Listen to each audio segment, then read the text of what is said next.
Eu vou falar um pouquinho, acho que eu vou abrir para o Leandro primeiro. Leandro, quer falar? Bom, posso falar. Co-orientador. Eu vou primeiro pedir desculpas porque eu estou tossindo um pouco, vocês já devem ter percebido.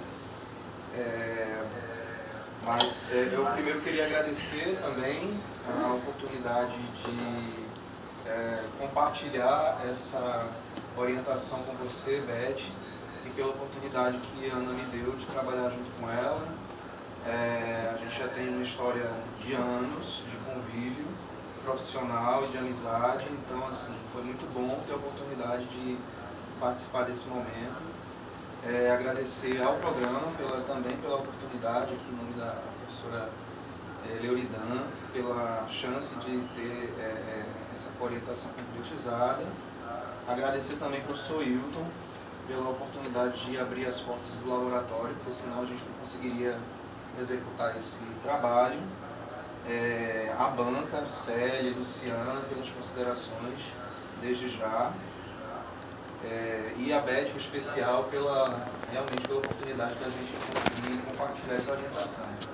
Eu vou fazer uns comentários muito breves, acho que muito mais baseados no que a banca colocou aqui na arguição. Eu acho que o que Célia colocou e também foi ratificado pela Luciana é completamente pertinente. Assim, a gente realmente tem uma população extremamente heterogênea. É difícil mesmo estudar paciente oncológico por conta da grande variedade de multiplicidade de variáveis que a gente encontra. Então, com certeza muito complicado.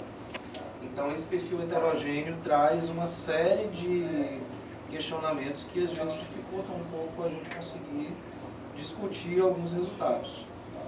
Acho que existem alguns pontos que talvez indo realmente pela questão da psicologia, ou a gente tentar uma outra abordagem, possa ajudar um pouco a gente explicar alguns resultados.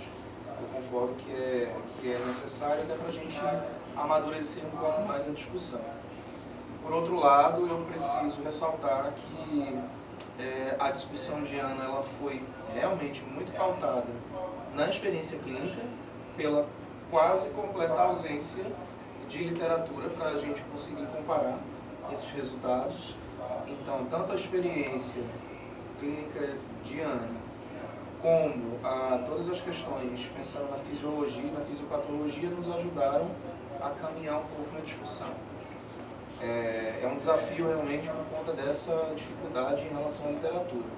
Quando o Hilton coloca a questão da ATM, que aparece tanto a ATM, é porque de fato a gente está muito contaminado com o estudo da bioquímica, que é praticamente o que a gente tem para conseguir se basear de uma forma um pouquinho mais consolidada.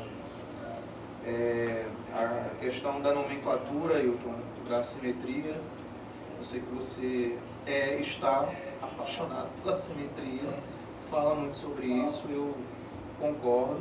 Eu acho que a gente acabou usando esse termo desvio também um pouco pelas leituras que a gente fez para tentar padronizar, mas eu acho que é completamente pertinente a gente repensar, porque faz todo sentido tudo que você colocou. Então acho que junto com a Beth também e Ana a gente vai poder pensar um pouco melhor sobre essa questão da definição mesmo. Você falou da interferência do esvaziamento cervical. Na página 42 tem uma comparação entre quem fez e quem não fez. A gente não encontrou. Não sei se realmente pode ter alguma relação, é possível que tenha, até porque a gente está aqui discutindo essa ampliação desse universo de discussão em relação à fala, que não se limite apenas à musculatura mastigatória, ATM, então é possível que tenha alguma questão também, a gente precisa rever. A antropometria oral e facial que você coloca, eu acho que também é algo que a gente precisaria investigar, acho que isso em estudos futuros. Os dados isolados, a Ana já falou, você conhece também os dados. A gente tem realmente essas informações desses dados de movimento mandibular isolados, sem ser na fala, mas a gente teve essas dificuldades que eu acredito que foram tanto em virtude de algumas questões técnicas mesmo, como talvez tenha a ver com aquela discussão entre o que é estático, o que é movimento, então é possível que tenha mesmo a ver. Eu acho que muitos dos dados de Ana, talvez a gente conseguisse discutir melhor e com outro desenho de estudo. A gente não tem um grupo de comparação. Eu acho que faz falta para a gente discutir alguns aspectos, mas a gente pode assumir que uma limitação do nosso estudo, na verdade, o desenho de estudo não era esse desde o início, mas realmente faz falta no momento de discussão, porque apesar da gente estar discutindo com dados de normatização da literatura, como a Ana coloca aí, é uma população muito diversa da que a Ana estudou. Né? Então, é muito provável que num estudo que envolva um grupo de comparação, a gente consiga avançar em algumas discussões.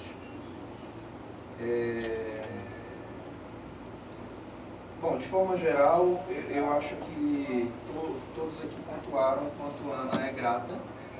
Isso fica muito claro e eu a conheço e sei que realmente é.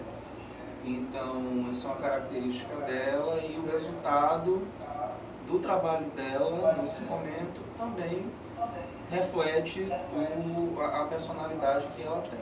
Né? Então, ela foi persistente e conseguiu chegar até aqui, tanto por conta dessa persistência, como porque ela de fato é uma pessoa muito grata e que reconhece o papel das pessoas que a ajudam. E aí, Ana, eu assim, só tenho a te parabenizar em relação ao seu trabalho e ao percurso que você traçou até aqui. E esse resultado é só agora a concretização desse percurso, que eu sei que não foi fácil e que agora você vai colher ainda, está colhendo e vai colher ainda realmente, com certeza, muitos outros frutos. E eu também só tenho a agradecer, certo? Beth, eu vou finalizar, você realmente breve, e passar a palavra para você, tá bom? Obrigado mais uma vez. Eu estou aqui, anotei 1 milhão de coisas para falar, vou tentar resumir, mas, assim, o maior resumo que eu acho que eu posso dar é a minha alegria e a minha honra de estar aqui, porque desde a Ana, que foi um presente, o Leandro, um outro presente, uma primeira grande oportunidade aí de trabalhar mais perto, e a Célia e o Wilton, uma banca e aluna, não posso, é que eu estou olhando para lá, a Célia e o Wilton, uma banca top, né? Super robusta. Super, pessoas extremamente significativas, né? Importantes, a Célia na área do câncer, o Wilton na área de MO, né? Assim, contribuindo muito, né? Para a gente finalizar a finalização desse estudo. E a Luciana com outro olhar nosso aqui, né, do hospital, de quem não domina esse assunto, mas fazendo grandes contribuições também para a gente acertar o resultado final.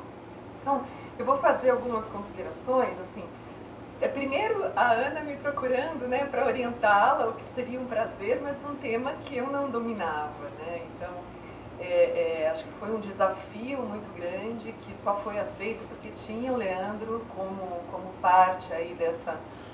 Na verdade, o Leandro deveria ser o orientador e o que foi o que aconteceu, né? Eu acho que o Leandro, na prática, foi orientador e eu a co-orientadora, porque ele dominava muito mais o assunto do que eu.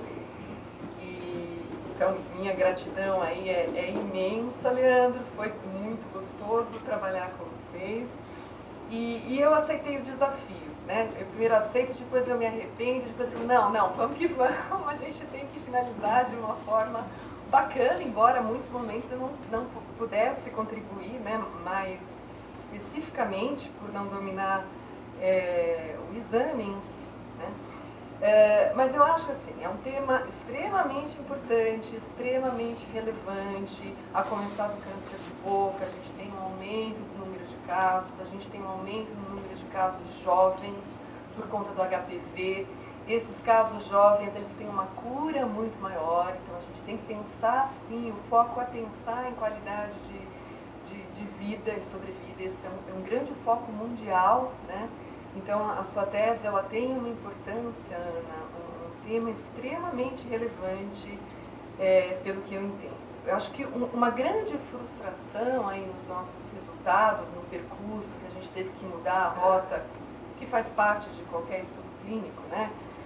Mas, no seu caso, acho que foi um pouco maior, é porque justamente a gente não esperava casos no estadio inicial, né? Isso mudou todo o rumo, todo o raciocínio, todo o desenho, todo o tema, o título, inclusive, né? A ideia era comparar trismo e centrismo, né?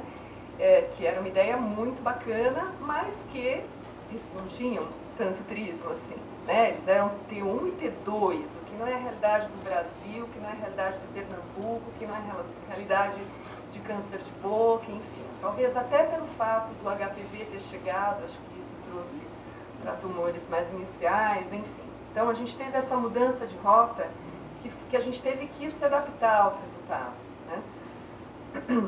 Mesmo sendo irradiados, né? Acho que essa questão vale sim, Célia, olhar o campo de radiação, a dose, né? Para a gente ver se a gente consegue mais dados para olhar com mais atenção ainda, né? E eu acho que uma grande relevância do seu tema também é trazer uma outra relevância, assim, até em ordem de importância. É o câncer de boca, é a fala, que eu acho que é um filho adotivo aí da fonoaudiologia, por mais que seja um tema enorme, é o que a gente menos sabe, por incrível que pareça, né? Cada um ainda olha a fala no rabo do elefante, o olho do elefante. Então, essa tese, eu acho que eu estou muito animada, se vocês quiserem, eu quero muito fazer estudos, continuar essa linha de pesquisa, que eu acho que tem muita coisa para ser estudada, para entender em termos de fisiologia até, né?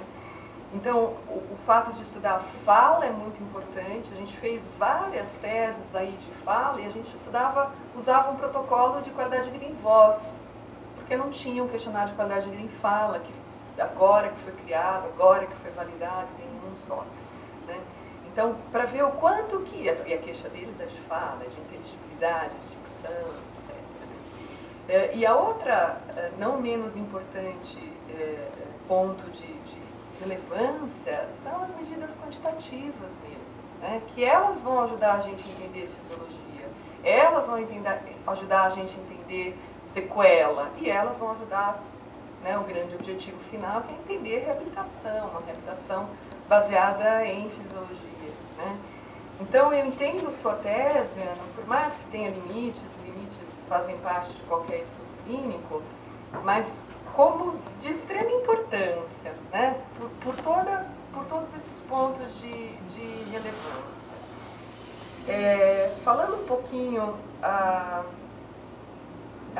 né, você veja que 70%, ok, a maior parte tem um e T2, você pode esperar menos trismo, mas 70% são irradiados, né? Então, realmente nos surpreendeu. Falando um pouquinho agora de cada arguição, doutora Célia, primeiro agradecer imensamente, Célia, a gente está nessa estrada há tantos anos, né? A tua experiência, ela é uma das maiores do Brasil, então tê-la na banca acho que é de muita alegria para a gente. A questão da heterogeneidade, né, é uma questão característica de um estudo clínico. A gente tentou fechar, quer dizer, de 6.000 para 32, a gente tentou ser o mais exigente possível aí para controlar isso, mas se a gente fosse, o ideal era pegar um sítio tumoral específico, um tipo de tratamento, ou cirurgia, ou rádio, enfim, mas aí a gente não ia ter nem 30 pacientes, né? Então, esse é um grande... viés, mas eu acho que faz parte.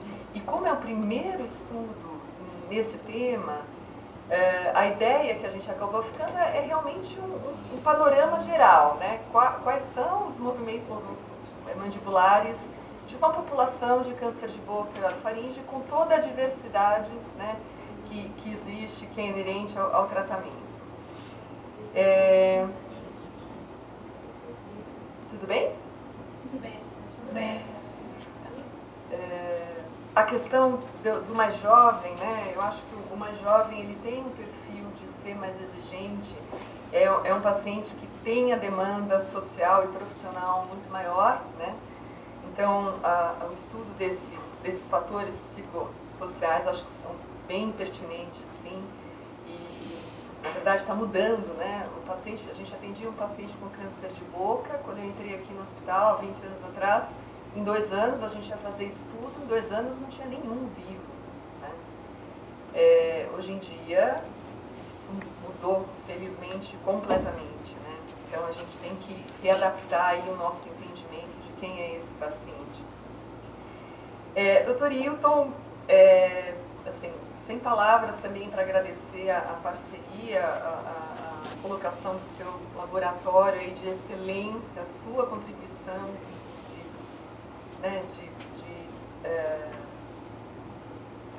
de excelência, de precursor mesmo desse estudo quantitativo na área do sistema estomatognático, tão importante para quem é da oncologia, né?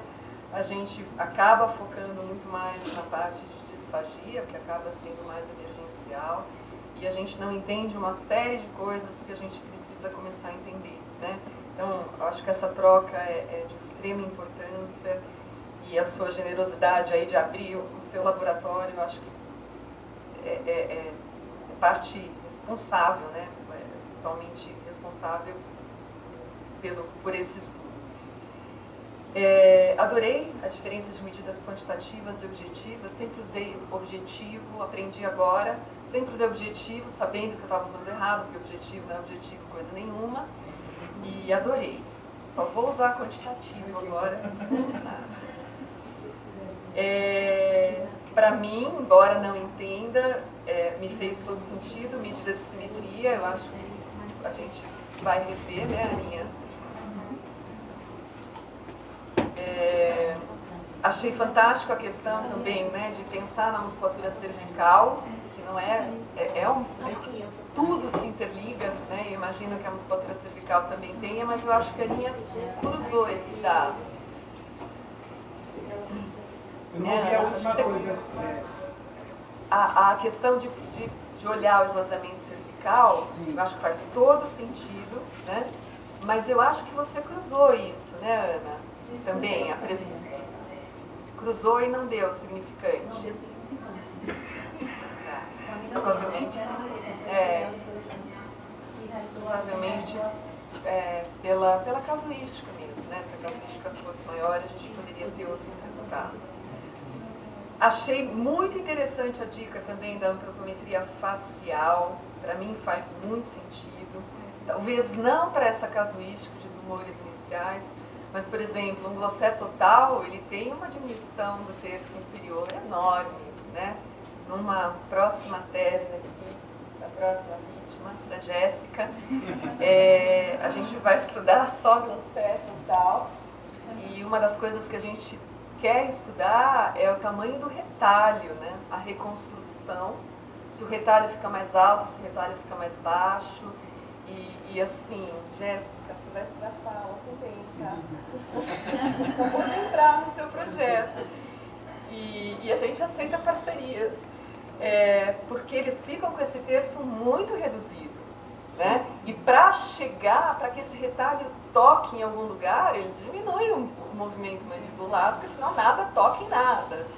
Então é muito interessante. O estudo mandibular para os glossés mais avançados, que acho que era a nossa ideia, né, Ana? Né? Esses casos mais avançados, ok, tá lindo, mas no seu doutorado, né, Aninha, a gente pode estudar isso. Então, acho que é bem acho que a gente pode ter dados lindos se estudar a antropometria facial também. E até anotei aqui, como a gente tem a aprender com vocês, né? Que eu acho que são insights que eu pelo menos tive aqui para coisas que são importantes para estudar no paciente oncológico e que sozinho a gente não tem, né? Acho que vocês podem nos ajudar muito, né, em melhorar o atendimento ao paciente oncológico. Estou terminando.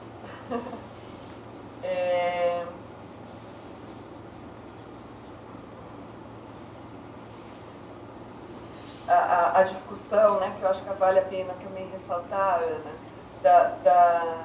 das medidas dinâmicas com as medidas estáticas, né? O que foi feito de forma dinâmica com o que foi feito de forma estática é o que tem para hoje, mas, né, o viés que isso pode também ter acarretado.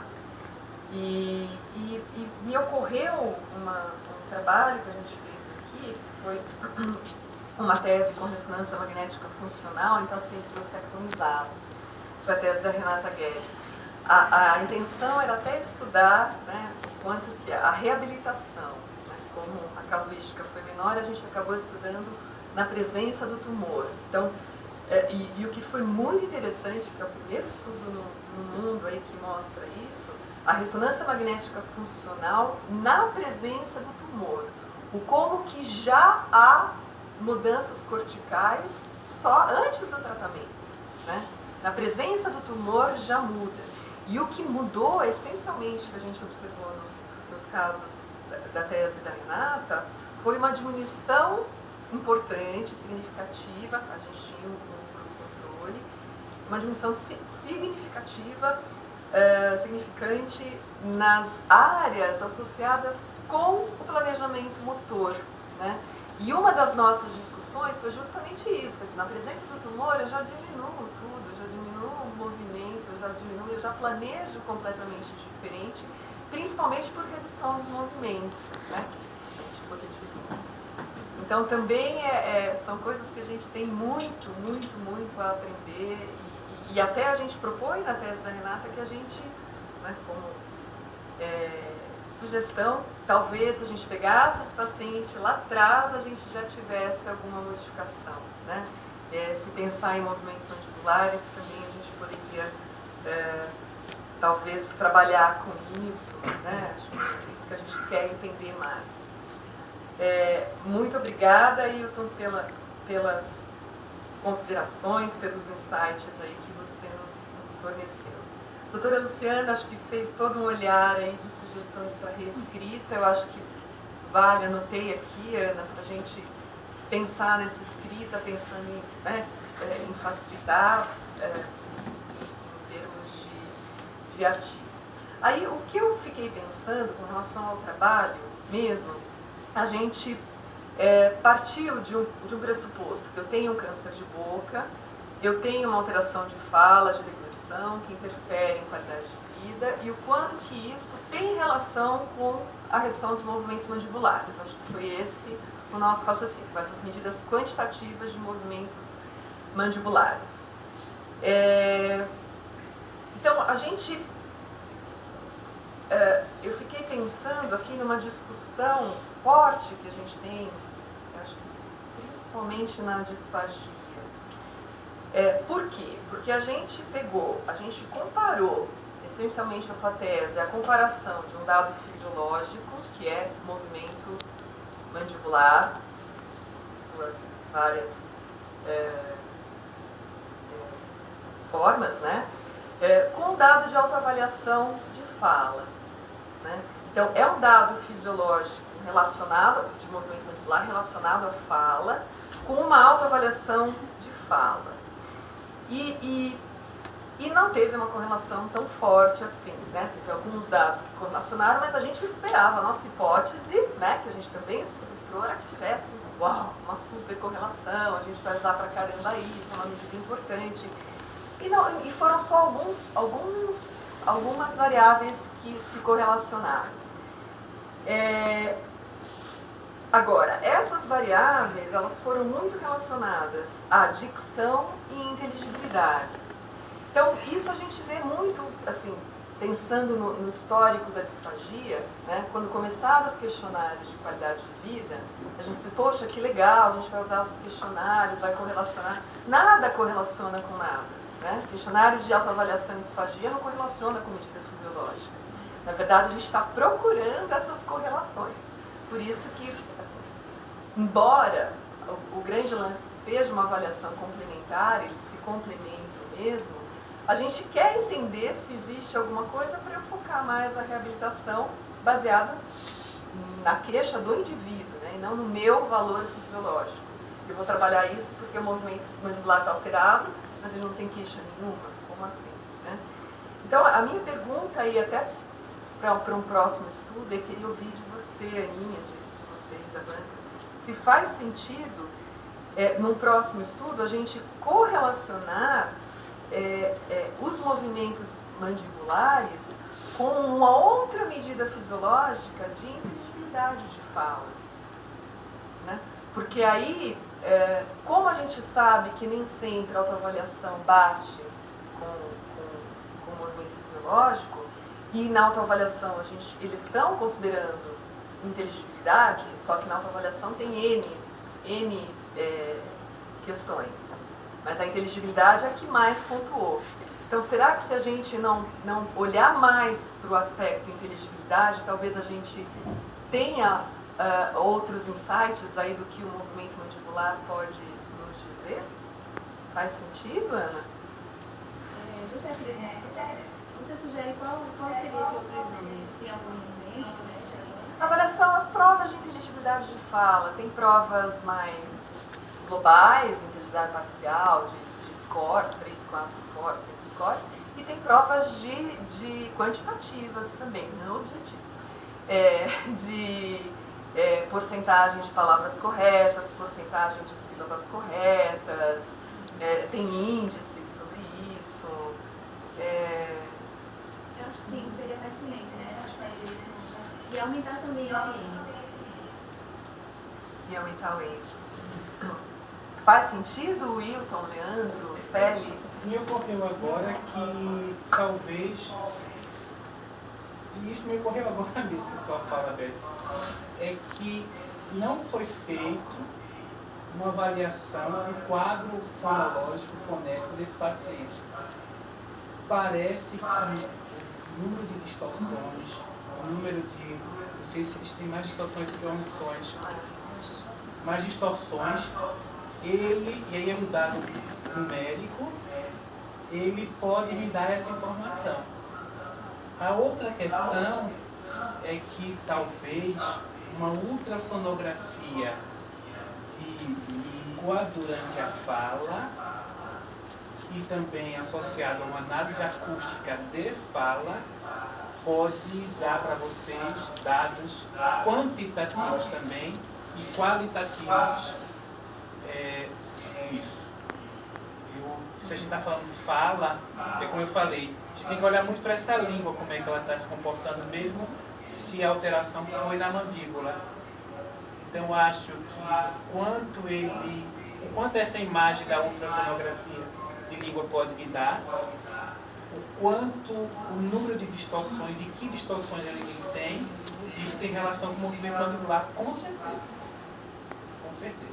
Não foi feita uma avaliação fonética. É como você fala, Beth, a gente fala pouco sobre fala. Não fonologia. Eu acho que nenhum outro profissional da saúde imaginaria o quanto a gente fala pouco sobre fala. E olha quem está falando aqui é da MO, tá? Não for da disfagia nem da voz. Mas mesmo na motricidade a gente fala de mastigação, deglutição, sucção, mas fala a gente não fala.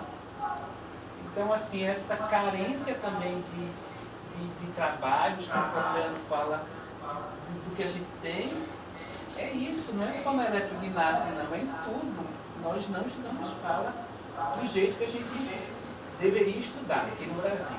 Mas eu acho que o advento da ultrassonografia está forte aqui no Brasil e usar questões mais, além desses testes que a professora Beth fala, Ana, a questão de o que eu apresentei de distorção para você. E o que relação isso tem com o movimento E mandibular? às vezes ela tem uma distorção já própria do paciente, dependente de qualquer tratamento que ele tenha. Não foi feita uma associação com isso. Você só pergunta para ele a desvantagem. Você faz uma análise de índice de desvantagem, mas você não tem como é a fala desse indivíduo. O dado que a gente tem hoje, com a tua dissertação, é o movimento mandibular durante a fala. Mas a fala em si, ela não foi avaliada. Eu acho que é esse caminho, Beto. Interessante, né? Interessante. Ana, quais são os seus próximos passos? Vamos publicar? E aí até depois eu quero ter sugestões, entrevistas, eu aqui na Redneck e depois pensar que você sugere. Se é nesse sentido que você me pergunta qual é o próximo passo. E também pensar também se existe essa parceria, talvez lá na frente com o doutorado, não sei se é sobre isso que você pergunta para mim e aí os próximos passos. Sobretudo. Então, Ana, eu acho que falando de você um pouquinho agora, né? A aula foi excelente, você deu em 30 minutos, bem bacana, foi objetiva. Eu acho que foi muito fácil te orientar, né? Com todo o apoio do Leandro, da instituição. Agradeço imensamente a doutora Leorizan, doutor Josimar, né? A abertura aí, a parceria com a instituição e o Hospital de Câncer de Pernambuco. Mas o teu perfil foi muito gostoso te orientar, apesar de todas as dificuldades inerentes a uma orientação à distância. Não é fácil com você, não é fácil com ninguém, né? Não estar, né, do lado, não ver o material, não estar junto, dificulta bastante, mas você é extremamente séria, extremamente responsável. Eu acho que você né, cumpriu os passos aí do seu trabalho com muita responsabilidade e muita seriedade, né? A tese escrita também, a tua forma de escrever, eu precisei corrigir muito pouco, que não é uma coisa comum, né? Os alunos cada vez escrevem pior, do ponto de vista de português mesmo, de clareza, enfim. Eu tive que pouca intervenção, pouca sugestão, eu acabei fazendo, então foi muito tranquilo te orientar.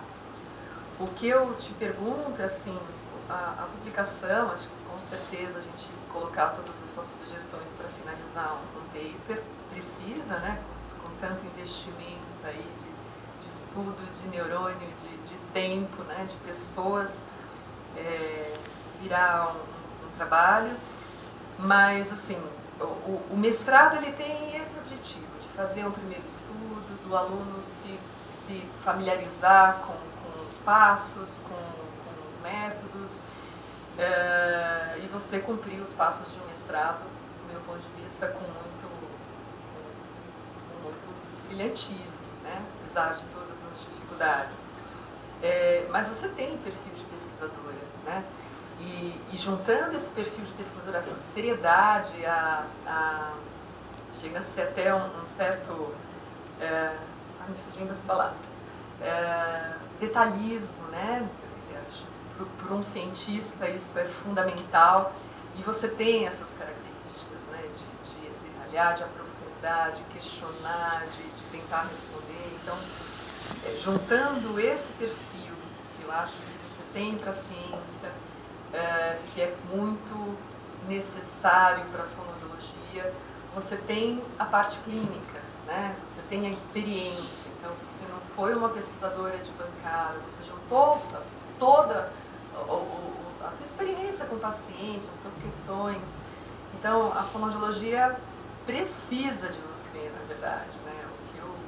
A minha sugestão, comigo ou semigo, é que você continue na ciência, embora seja, eu sempre fala aqui nas bancas, o pesquisador brasileiro, principalmente na área da fonoaudiologia, é um idealista, né? A gente tem que fazer por idealismo, porque financeiramente, pelo contrário, você deixa de fazer coisas para você se dedicar a um estudo. Mas eu sei que você é idealista também, né? Não é um projeto simples fazer pesquisa no Brasil, na fonoaudiologia é um projeto de vida, né? Você tem que parar muitas coisas, você tem que repensar objetivos de vida, financeiros, familiares, etc. Mas eu sugiro fortemente que você pense em continuar nessa linha de pesquisa, na ciência. Eu acho que a fonoaudiologia agradeceria. Tá? Eu tenho muito a agradecer, então, a todos da banca. Tenho a agradecer a doutora Leridan, doutor Josimário, a banca de qualificação. E agradeço você, Aninha, pela confiança, pela paciência com as minhas faltas de horários aí, com a dificuldade de orientação à distância. Agradeço sua doçura, sua paciência, sua parceria. E agora eu vou pedir que tanto Elizabeth, quem está aqui... Oi? Elizabeth, eu queria dar uma palavra. Você quer falar agora? Vá para cá, doutora Levidane.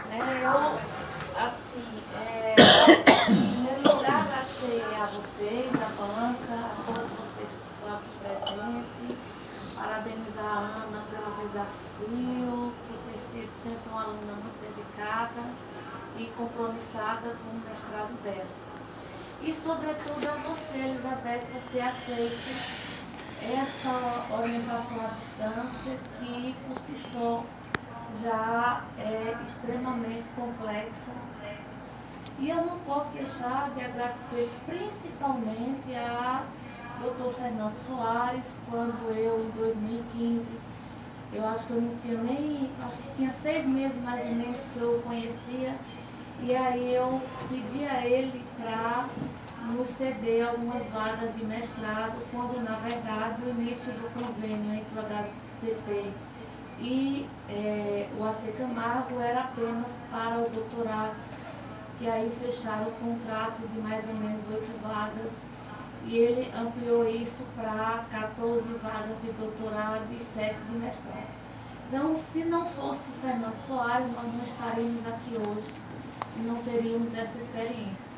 Quando eu cheguei no Hospital do Câncer, para coordenar o doutorado, me incomodava muito o fato do doutorado ter sido restrito à área médica. Então, todos os doutorandos são médicos e isso me incomodava demais, porque ciência não se faz somente numa área, ciência ela tem que ser multidisciplinar e todos precisam se integrar para que a gente possa avançar. Então, quando ele deu essa oportunidade de a gente fazer o mestrado, eu fiquei muito feliz e aí você vê aqui essas meninas aqui, são 7 mestrandas, essas aqui, está faltando uma aqui, mas assim, é um avanço para o Hospital do Câncer, porque é um hospital que passou 70 anos somente fazendo assistência, então é um salto aí de qualidade, de qualificação do profissional e sabendo que o Hospital do Câncer ele tem um acervo biológico enorme, além disso, atende 55% dos pacientes oncológicos do estado, então tem um potencial enorme de pesquisa e isso é o que a gente precisa nesse país. E também diminuir essas distâncias que a gente tem e diminuir essa desigualdade científica que a gente tem em relação ao Norte, Nordeste, Sudeste, que quando a gente toca nesse assunto, muitos acham ruim, mas é verdade. Nós temos várias instituições do Nordeste que não tem nada de pesquisa, não tem um mestrado, não tem um doutorado. E quando a gente fala de oncologia, ainda é pior ainda, porque os programas de mestrado e doutorado na área de oncologia se concentram no Sudeste, São Paulo e Rio de Janeiro. No Norte, Nordeste e Centro-Oeste não existe programas em oncologia. Então, para a gente aqui, fazer esse doutorado, esse mestrado com a Secamaco, foi assim, uma coisa assim, maravilhosa. E eu lembro quando eu entrei em contato com você a primeira vez, acho que pelo WhatsApp ou por e-mail, que você disse, eu não posso. E depois Ana insistiu, porque você é uma ídola para Ana, né?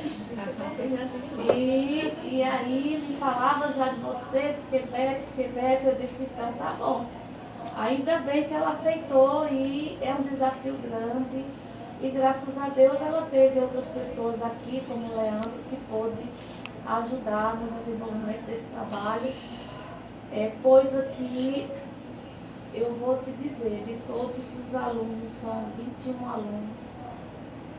E por mais que a gente tenha colocado co-orientadores para a grande maioria, terminou que eu assumi quase todas as co-orientações. Então no doutorado eu oriento 11 aqui. E no mestrado eu terminei ficando com quase todo mundo. Não porque a gente não tenha colocado os co-orientadores, mas de fato os co-orientadores parece que não assumem a responsabilidade, porque a orientação à distância é difícil, e o orientador local é fundamental, e o que o Leandro fez foi assim, foi tudo, né? Por isso que a gente está aqui hoje, e justamente com a sua paciência também, contribuição, cabeça aberta de aceitar a orientação, né, do orientador daqui, de confiar. Então isso foi fundamental, essa sua disponibilidade de nos ajudar e ajudar a Ana. Isso é tudo pra gente, né? Então, infelizmente, por questões financeiras, a gente não pôde fazer isso presencial, porque era o que eu sonhava, na verdade. Era a minha imagem, na minha cabeça, a imagem que a gente... que ficava era a gente fazer isso presencial e foi o que foi combinado com o Fernando desde o início. Mas aí houve grandes mudanças aí no Secamaco e a gente teve que se adaptar às novas mudanças, mas não é isso que deixa de abrilhantar esse momento, né? Então, agradecer a todos e não posso esquecer de Luciana, de Carla, de Aninha, da pós-graduação. Ana é uma pessoa que eu tenho assim, como amiga do peito, uma pessoa maravilhosa e que foi, eu acho que, o elo mais forte entre o Secamaco e o HCP para que a gente pudesse dar continuidade, tentando ajudar sempre, né? Porque não é fácil, é um desafio grande. Mas parabéns a todos vocês, parabéns a você, Elizabeth, ao Secamaco pela iniciativa, tá? E a Ana pela belíssima aula e excelente condução desse trabalho, viu? Obrigada. Eu queria só reforçar, agradecer, a palavra agradecimento. Beth, muito obrigada por aceitar esse desafio, por ter aceitado o meu pedido. Você foi muito importante mesmo nessa jornada, tá? Espero que a gente tenha outras parcerias, se Deus quiser, pela frente. Mas obrigada mesmo. Eu sei da sua dificuldade, eu sei da sua extrema falta de disponibilidade por conta do seu trabalho e outras questões pessoais. Que mesmo assim você aceitou estar me orientando nesse trabalho, tá? Eu agradeço imensamente, realmente te admiro muito, sempre admirei desde o início da minha faculdade, tá? Leandro, é surreal até eu dizer, porque além de ser um grande amigo, eu posso dizer que realmente sem ele, eu acho que eu não conseguiria chegar onde eu cheguei hoje. Então, nem vou falar muito dele, porque senão as lágrimas vão correr e ele vai começar a tossir, então eu prefiro nem falar. Agradeço muito, eu acho que eu escolhi muito bem a minha banca, tá? A experiência que serve bem, assim, super na área de oncologia, tá? Eu admiro muito o seu trabalho, me espelho muito no que você fez, o que você tem feito na área de oncologia. E eu tô assim, não tem outra pessoa que pudesse realmente estar falando aqui sobre a eletrodermatografia com o melhor respaldo do que você. Luiz, eu não conheço outra pessoa. Então, acho que eu fui muito feliz em escolher a banca que eu escolhi, tá? Agradeço muito. Agradeço mais vocês estarem aqui na segunda-feira de manhã. Muita gente desmarcou compromisso para estar. doutora Ledan, se não fosse a senhora também, não teria como a gente conseguir tudo isso. E assim, a responsabilidade, como eu estava falando, não é só de a gente estar cumprindo o papel de um desfecho de um mestrado. Então, eu sinto a responsabilidade por ser a primeira do grupo de mestrandas do Hospital do Câncer de Pernambuco. Então, isso pesa também como responsabilidade. E eu agradeço a Deus muito por isso, de eu ter conseguido isso, que a gente pensa que às vezes não vai conseguir, às vezes a gente quer desistir. E assim, e vocês ajudam bastante nisso também, naquela motivação continua que vai dar certo e você vai chegar lá. Tinha nem visto o Dr. Thales aí, muito obrigada pela presença, foi o primeiro doutorando dessa nossa turma. Tá? Obrigada, Eliane, por estar aqui também, como amiga, como colega profissional, como oficial. Meu pai, meu irmão, minha mãe, meu tio, ali na filinha indiana. Muito obrigada, que vocês assim, foram muito especiais e responsáveis. Às vezes eu lembrava de nos domingos, eu nunca estava presente, às vezes naquela correria, nunca podia estar juntos, então me ajudaram em tudo mesmo. Muito obrigada de coração. Tá? Agora eu vou pedir para a plateia. Muito obrigada pela presença e participação.